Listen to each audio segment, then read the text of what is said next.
So MLC అనేది ఇందాక మా సోదరుడు వంశీ గారు మాట్లాడారు, అలాగే మన లాయర్ గారు కూడా మాట్లాడారు, చాలా చక్కగా మాట్లాడారు. సో ఎమ్మెల్సీ అనేది రేపు ఇద్దరికి ఇచ్చినప్పుడు ఇంకెవరైనా ఆశావాదులు ఉన్నారంటే వాళ్ళు నెక్స్ట్ టైం చూసుకుంటారు. కాబట్టి మీరు ఒకటి గుర్తుంచుకోవాల్సింది అంటే మా ప్రభుత్వం 5 సంవత్సరాల్లో పోయే ప్రభుత్వం కాదు, 15 సంవత్సరాలు మేము కలిసే ఉంటాం. 15 సంవత్సరాల దాకా లేదు. మీరేమన్నారంటే అధికారంలో ఉన్నప్పుడు ఇస్తే ఉపయోగపడిద్ది నెక్స్ట్ అన్నారు కదా.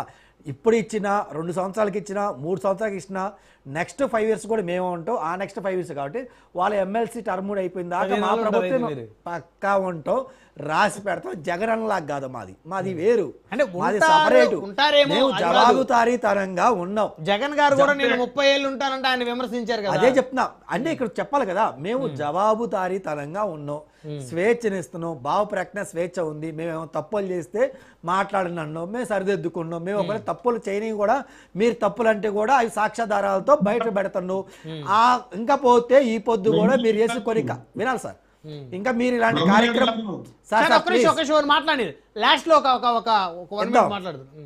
చివరిలో కొద్దిగా రైట్. సో నేనేమంటున్నా అంటే మీరు ఈ గత 5 ఏళ్ళు నెక్స్ట్ 5 ఏళ్ళు మీరు ఇలాగే కార్యక్రమాలు చేసుకుంటే వెళ్ళాలని జగన్మోహన్ రెడ్డి గారికి నేను మనసారా దేవుని కూడా కోరుకుంటున్నారు. మీరు ఇలా చేసుకుంటా పోతే వచ్చిన 11 సీట్లు ఒకటి తగ్గుకుంటా పోతే అలా మీకు వచ్చిన 40% ఓటు బ్యాంకులు ఆల్రెడీ 5-6% పోయింది. ఇంకా 30-32% ఉంటుంది. అది కూడా ఇంకా ఇలాంటి కార్యక్రమాలు చేసుకుంటా ఉంటే ప్రజలు అది కూడా తీసేస్తారు. అది నేను చెప్పదలుచుకున్నా సార్. నెక్స్ట్ పాయింట్, ఇందాక టాంచి నేను చూస్తున్నా మా సోదరు వైసీపీ సోదరుడు పసిబిడ్డ అడావుల్లో పొరపాటున భయపడి వెళ్ళిపోయాడు అన్నాడు కదా. నేను అడిగేదంటే భయపడి వెళ్ళిపోతే సెటిల్మెంట్లకి 8 లక్షలు ఇస్తాను 10 లక్షలు ఇస్తాను ఎవరు మాట్లాడారు? అది కూడా మన క్వశ్చనరైజ్ చేయాలి మనం. ఆ కుర్రోడు మాట్లాడారా, సిదిలి అప్పర్రాజు గారు మాట్లాడారా? మరి సిదిలి అప్పర్రాజు గారు మాట్లాడితే మరి ఆయనకి అన్నీ తెలిసే జరిగినాయి కదా. మరి అలాంటప్పుడు వాళ్ళ కొడుకుని సరెండర్ చేయకుండా పక్కన వాళ్ళు ఎందుకు సరెండర్ చేశారు? పవన్ కళ్యాణ్ గారు ఫోన్ చేసి ఏమని చెప్పారా? నారా చంద్రబాబు నాయుడు గారు ఫోన్ చేసి అని చెప్పారా? మా మాధవన్న ఫోన్ చేసి అని చెప్పారా?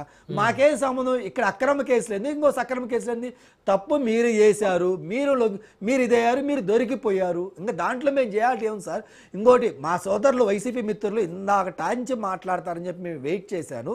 బట్ మా వంశీ అని మాట్లాడారు సార్. ఒక మహిళా ఆఫీసర్ మీద మీరింత బహిరంగంగా అందరూ అబ్బాయిలు గుమ్ముగూడి ఎక్కడ పడితే అక్కడ టచ్ చేస్తా, లాక్కుని వెళ్తా, మీద పడతా ఉంటే అది నిజంగా మనం ఖండించాలా, ఖండించకూడదా? పార్టీలకి అతీతంగా మనం ఖండించాలా, ఖండించకూడదా? ఖండించాలి. Point number 1. పాయింట్ నెంబర్ 2, ఒక సాటి పౌరుడిగా మీ దగ్గర విజువల్స్ లేకపోతే నేను మీకు చూపిస్తాను, లేదంటే బ్రహ్మనాయుడు గారికి పంపిస్తాను, టీవీలో ప్లే చేస్తారు, మీరు చూడండి వాళ్ళు ఏం చేశారు. అది ఒక ఇన్ఛార్జి అంటే ఒక ఇన్ఛార్జిగా మీరు పెట్టిన అతను ఎంత సంస్కారంగా ఉండాలి, ఎంత సంస్కారహీనంగా, ఎంత బాధ్యతారహితంగా అతను బిహేవ్ చేస్తున్నారు. ఇంకొకటి చిన్న మాట చెప్పి నేను క్లోజ్ చేస్తాను సార్. మీరు మళ్ళీ గుర్తుంచుకొని మా ముఖ్యమంత్రి గారికి, ఉప ముఖ్యమంత్రి గారికి, హోమ్ మినిస్టర్ గారికి భారతీయ జనతా పార్టీ తరపున అలాగే ఒక సాటి పౌరుడిగా నేనేం చెప్తున్నా అంటే, ఎవరైతే మహిళా ఎస్ఐని అసభ్యకరంగా టచ్ చేసి ఆమెను ఇబ్బంది పెట్టారో వాళ్ళని చెప్పులు లేకుండా లాఠీలతో కొట్టుకుంటా రేపు పిఎం ప్రోగ్రాం అయిపోయిన తర్వాత రోడ్ల మీద నడిపించుకుంటా మీరు తీసుకెళ్ళాలి, పోలీసులకు ఆర్డర్ ఇవ్వాలి, పోలీసులు యాక్షన్ తీసుకోవాలని చెప్పి భారతీయ జనతా పార్టీ తరఫున నేను రిక్వెస్ట్ చేస్తాను. అలాగే వాళ్ళని పరామర్శించడానికి జగన్మోహన్ రెడ్డి గారు మరోసారి రావాలి, ప్రజలకు ఎందుకు వచ్చారో కూడా మేము చూపించాలి.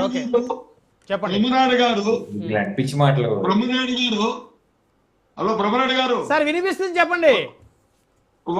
ఒక్క సెకండ్ సార్. నా కోర్టులు యాక్సిడెంట్ జరిగిన కేసుల్లో ఉరిశిక్ష చేస్తా సార్, యావజ్జీవకాలంగా ఉరిశిక్ష చేస్తుందా? అక్కడ కూడా జరిగింది సెటిల్మెంటే. అక్కడ కోర్టులో కూడా లాస్ట్ జరిగింది సెటిల్మెంట్.